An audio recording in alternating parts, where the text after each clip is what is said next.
What's up guys? Another day, another vlog. So for today's episode, balik tayo ng Yamaha.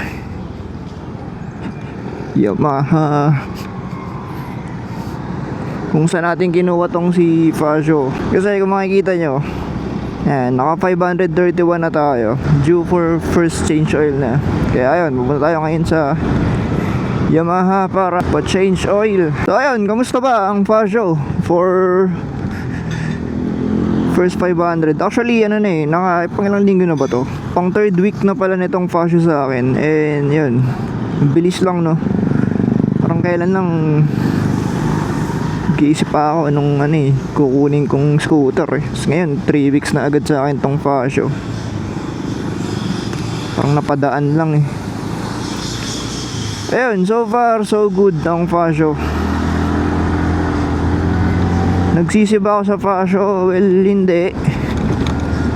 Kahit sabihin nila na mas maganda yung Giorno, ayun, maganda naman talaga yun. Siyempre, di ba? 4 valves yun lalo sa specs, sa looks. Sa looks kasi subjective So, depende yan sa taong tumitingin kung magaganda or hindi. Maganda yung Giorno, syempre. Pero maganda rin naman tong Fasio. So, halos para sa akin kasi, halos parehas lang naman sila ng dating. Unless magbe-Vespa ka, diba? Yun, yung Vespa natin dati, yung Primavera. Saka yung S125, yun, yun. Walang dun. Wala nang tanong-tanong dun, maganda talaga yun. Ang layo talaga ng dating nun kumpara dito sa Fasio. Pero kung Giorno Fasio lang, hindi naman ganun nagkakalayo. Pero yun nga, nasa tumitingin yan. Sa akin okay naman ang Fasio. Sa iba, hindi. Hindi naman importante sa akin kung nagagandaan yung ibang tao Ang importante, ako sarili ko, nagagandaan ako sa motor, di ba? Yung importante nun. Tapos may nag-comment po, pangit daw nung itong tawag dito, itong dashboard, itong POV ng Fasio. So para sa akin, galing ako sa Primavera, saka sa S125, hindi naman sila nagkakalayo doon. Halos ganito rin naman yung pakiramdam nung POV nung Vespa. Kagandaan nga dito, parang may sarili siyang identity Diba kasi oblong. So yun, nakita ko yung sa Giorno gamit nila yung pang Honda Click Doon sila medyo naalangan kasi parang hindi parang hindi siya pag dito, parang hindi classic yung design pag ganun. Kasi diba parang modern na. So yun, dito sa Fasio, parang siya, may sarili siyang style. Kumbaga, good job sa nag-design ng Fasio. So yun, future plans para sa Fasio. Ano bang future plans dito? Wala pang lang talaga to pang pamasok, mamalengke, pang harabas, pang ride pa konti. Yun ang Fasio. So yun yung ko sa kanya, yun yung use ko sa kanya, kaya ako bumili ng Fasio. More on pang harabas. Ayan, maganda rin yan nakita nyo ba yun? Yung tawag doon, Lexi. Maganda rin yung Lexi.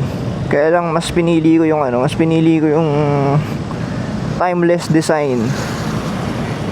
Pag kasi ganito yung itsura ng motor, diba, parang siya, timeless. So kahit tumanda, kahit maluma, ganun pa rin, hindi siya sumasabay pa rin siya sa mga ibang motor. Kasi nga timeless. Yun naman na gusto ko sa Fasio. Kahit may lumabas na bago. Di ba yung Aerox? Nag-Aerox na rin ako dati. Di ba pagka Aerox, pag may lumabas na version 1, version 2, version 3, parang ka magpalit kasi parang naluma yung motor mo bigla di ba? Pero pag itong Fasio, medyo timeless yung design niya.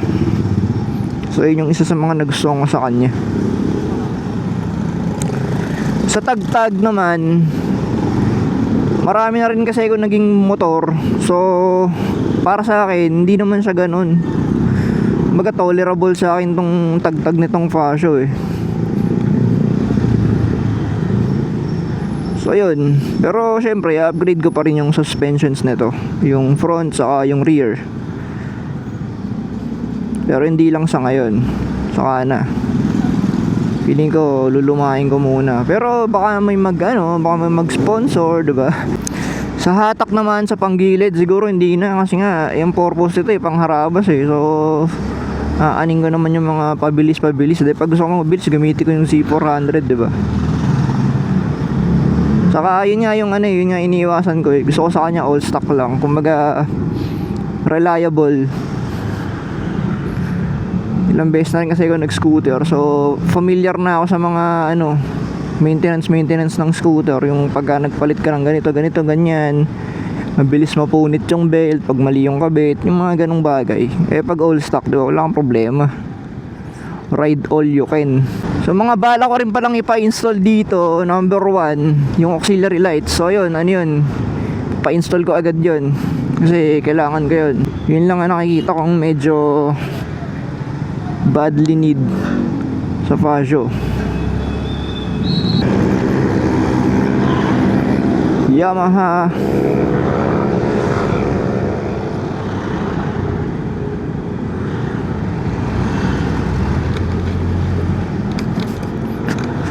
Papa-change oil.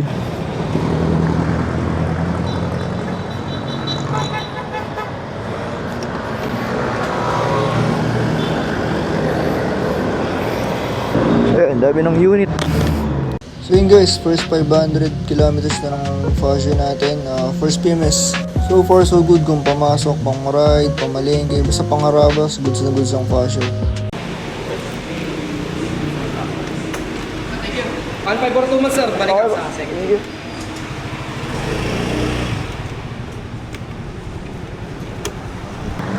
So yun guys. So tapos na tayo magpa-change oil sa Yamaha. Mabilis lang. So dumating ako doon mga 8 yata yun. Or 8:20. 8:30 open nila So hintay pa ako ng konti. Kasi naglilinis pa sila. Pero saglit lang yung process. Saka malamig naman dun sa shop nila. Kaya okay lang. Marunong naman ako, sanay naman ako magkalikot ng motor. Kumbaga nakapag-overall nga tayo ng motor Pero kaya ako dinadala sa Yamaha kasi nga yung warranty. So yun, sayang. At least 1 year warranty, ganun. Kumbaga kung sakaling may problema yung engine, anong tawag doon? Basta yung mga mga factory defect, ganun. So kung sakaling may masirang ganun or basta yun, kunwari may sirang may factory defect yung unit, paano, diba? Hindi masakit sa ulo, sagot ng warranty. Kaya yun, siguro mga 1 year or pag natapos yung yung warranty, tapos tayo na magkakalikot. Yung change oil, basic lang naman yan So yung ORCR pala, yung hard copy ng CR, wala pa daw. Pero importante, meron na tayong soft copy. Kaya yun, ganda nung preno, in-adjust ni kuya. Medyo hinigpitan. Yung sa harap di natin ma-adjust yan unless palitan natin yung caliper.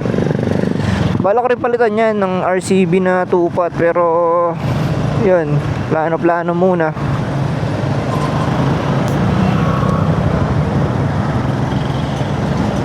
Actually yung Z400 nga pala bala kong ibenta. Kasi gusto ko magpalit ng adventure bike. May nakita ko sa marketplace na nakaraan Himalayan 411 Tapos brand new, grabe 1,000 plus lang yung odo. Kaya lang every time na ipopost ko yung Z400 sa marketplace, binubura ko agad. Tinanghinayang ako. Medyo malayo-layo na rin yung pinagsamaan namin ng Z400 na yun Nakaikot na ako ng Bataan Loop, ng Kaibiyang Tunnel Loop, tapos Baler, nakapag-Baler na.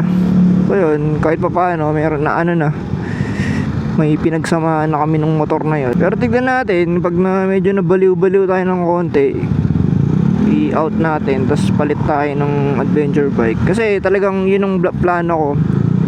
Isang scooter pang daily, tapos isang pang malayuan. So ayun, pang malayuan, adventure bike. Okay din naman yung Z400 pang malayuan, kaya lang syempre iba yung adventure bike, 'di ba? Yung comfort nun, sobrang layo. So ayun, yun ang bala ko ngayon. Isang scooter na pangharaba saka isang pang malayuan.